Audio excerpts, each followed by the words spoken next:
আল্লাহ বলে, বান্দা, আমার মতো দয়ালু মনিব থেকে কেড়ে তোরে আলাদা করে দিল। মা গাররাকা, আরে বান্দা, আমার থেকে কেন আলাদা হলি? আমি কি অপরাধ করেছি? সারাদিন আসমানে আলো দিয়ে আমি অন্যায় করছি? আজ আবার রাতের বেলা ঘুমের পরিবেশের জন্য অন্ধকার করে দিয়ে আমি অপরাধ করছি?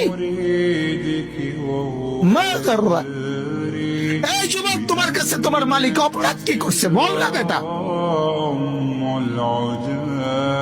বল। কেন সাজদা করলি না ভাইয়া? আল্লাহ তোমার কাছে কি অন্যায়টা করছে? কি অন্যায়, কি না দিছে মালিক? মা গাররাকা বিরব্বিকাল কারীম,